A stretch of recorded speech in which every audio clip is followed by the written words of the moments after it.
American cities were a tinderbox. The death of George Floyd, the spark to set them alight. President Trump, the man who should be consoler-in-chief, showed up with a can of petrol.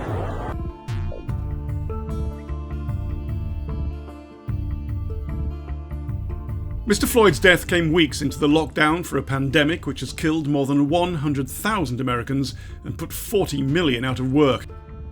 In both cases, African Americans have been disproportionately affected, and behind these contributing factors to the violence lie other deep grievances.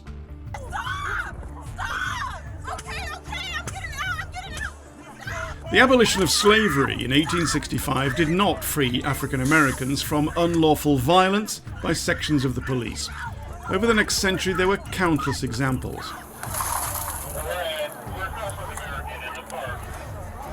This formed part of the background to the explosion of unrest following the assassination of Martin Luther King in 1968. Disturbances broke out in almost 200 cities, resulting in dozens of deaths and thousands of arrests. Sporadic unrest continued, and then came the wave of rioting in Los Angeles in 1992.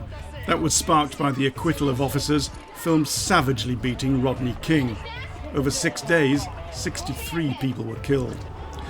In the aftermath of these events, the authorities have usually sought to address the problem as a criminal issue, not a structural one. In this century, black Americans have been killed by police officers in questionable circumstances by what critics consider militarized police. Some of these killings have occurred in Minneapolis, the city in which Mr Floyd died. Many of the conclusions in the subsequent investigations have failed to satisfy black communities that justice has been done. Against this background, President Trump's contribution was to tweet, "When the looting starts, the shooting starts," a slogan used by the racist segregationist George Wallace in his run for the presidency in 1968. Does Trump know that history? Maybe, maybe not. But he must know two other things. Firstly, that his path to re-election lies partially with winning over white swing voters. And secondly, that in the 1968 presidential campaign, following the worst civil violence in the country's history, the candidate who won did so partially on a promise to restore law and order. His name? Richard Nixon. His party? Republican.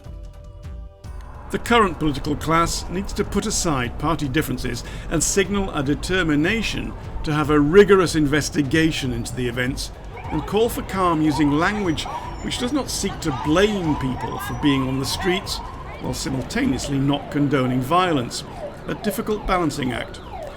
In the medium term, there has to be a root and branch review into American policing methods in what is a dangerous gun-filled environment, and in the long term, a recognition that without addressing the structural issues, this will continue to happen. Like most politicians, Mr Trump appears to deal in short-term solutions, a far cry from the view of Martin Luther King expressed shortly before he was murdered. Social justice and progress are the absolute guarantors of riot prevention.